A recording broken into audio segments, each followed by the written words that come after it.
जय माता दी दोस्तों। माता रानी आपकी सारी मनोकामनाएं पूर्ण करें और आप जीवन में खूब सारी तरक्की करें। इसी के साथ आज का जो वीडियो है वो मैं शुरू कर रही हूँ। दोस्तों आज के वीडियो में मैं बात करने वाली हूँ हरितालिका तीज व्रत के बारे में या तीजा व्रत के बारे में। बहुत सारी ऐसी बहनें जो हरितालिका तीज व्रत करती हैं लेकिन पीरियड्स या मासिक धर्म से वो गुजरने लगती हैं। कई बार क्या होता है कि पीरियड्स जो है वो आना होता है बाद में, लेकिन दिमाग में इतना प्रेशर ले लेती हैं कि वो पहले ही आ जाता है। तो पीरियड्स को बहुत ज़्यादा हो हवा बनाने की ज़रूरत नहीं है। मैं कई बार आप सबको समझा चुकी हूँ कि ये एक तरीके से नेचुरल है, प्राकृतिक है और इसमें बहुत ज़्यादा परेशान होने की ज़रूरत नहीं है। ये जो सर्कल है इसको आना ही आना है।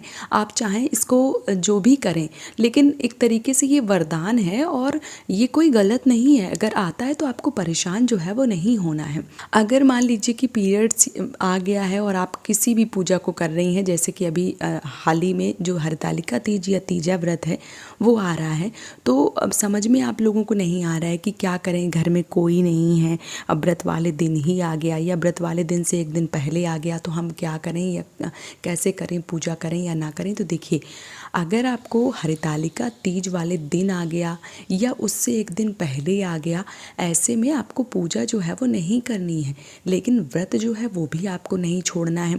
तो आपको क्या करना है, आपका 1 2 3 4 दिन हुआ है तो आपको बिल्कुल भी पूजा पाठ इत्यादि जो है वो बिल्कुल भी नहीं करना है। आप सर्वप्रथम स्नान कर लीजिए। जिस तरीके से आप व्रत जो है वो शुरू करती थी उसी तरीके से आपको व्रत जो है वो शुरू करना है, व्रत नहीं छोड़ना है। इसके बाद जब आती है प्रदोष काल की पूजा का समय, क्योंकि 4 पहर की पूजा होती है।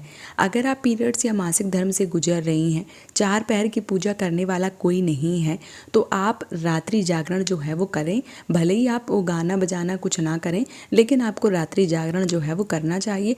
भगवान आपको दिखते रहें, इतनी दूर जो है वो आपको बैठना चाहिए।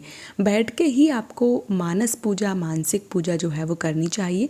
और इस व्रत में कथा का सबसे महत्वपूर्ण योगदान है। जो कथा है वो आपको ज़रूर सुननी चाहिए। अब बात करते हैं पूजा की। तो अगर आपके घर में आपके बड़े जैसे सास ससुर, देवर देवरानी, ननद, जेठानी जो भी हैं आपके घर में, आप उनसे पूजा जो है वो करवा सकती हैं। मान लीजिए कि जो भी बड़े बुजुर्ग हैं।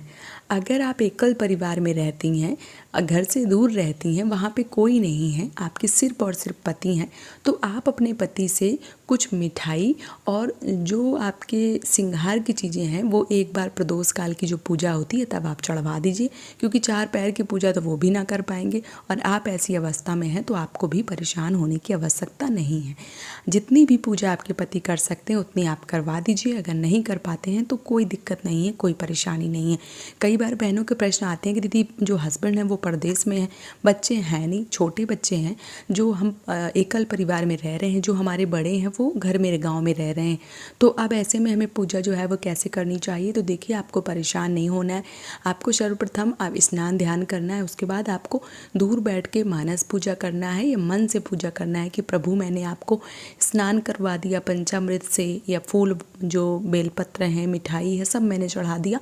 ये मन से सोचिए, क्योंकि आप 25 दिन पूजा पाठ करती ही हैं और ये 5 दिन अगर आप भाव से मन से भगवान को कोई चीज़ें जो है वो अर्पित करती हैं तो भगवान जरूर स्वीकार करते हैं। इस चीज़ का विशेष रूप से ध्यान रखें। तो आप मन से पूजा जो है वो करें। उसके बाद अभी सोशल मीडिया का ज़माना है, आपको कथा जो है वो मेरे ही चैनल पे मिल जाएगी या जहाँ आप सुनना चाहते हैं। ऐसा नहीं है कि नहीं आप मेरी ही सुने। आपको सोशल मीडिया के ज़माने में बहुत सारी कथाएँ जो हैं हरितालिका तीज की अलग अलग तरीके से मिल जाएंगी। आप वो सुन सकते हैं और अपना जो व्रत है वो पूर्ण कर सकते हैं। पूजा आप नहीं कर पा रहे हैं तो कोई दिक्कत, कोई परेशानी जो है नहीं है। भगवान सब समझते हैं। भाव आपका अच्छा होना चाहिए।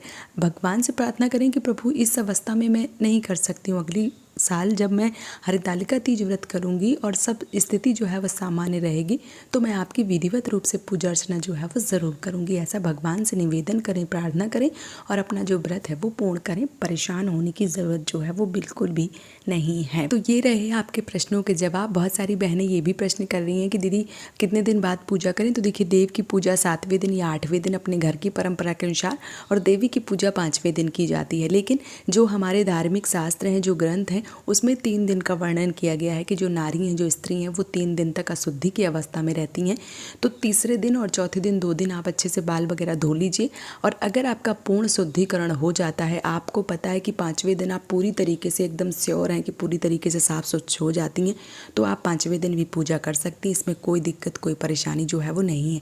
लेकिन अगर आपको दिक्कत है, आपको परेशानी है कि ज़रा सा भी कहीं से कुछ दिक्कत हो सकती है, तो आपको भगवान को स्पर्श नहीं करनी चाहिए। इस बात का विशेष रूप से ध्यान रखें।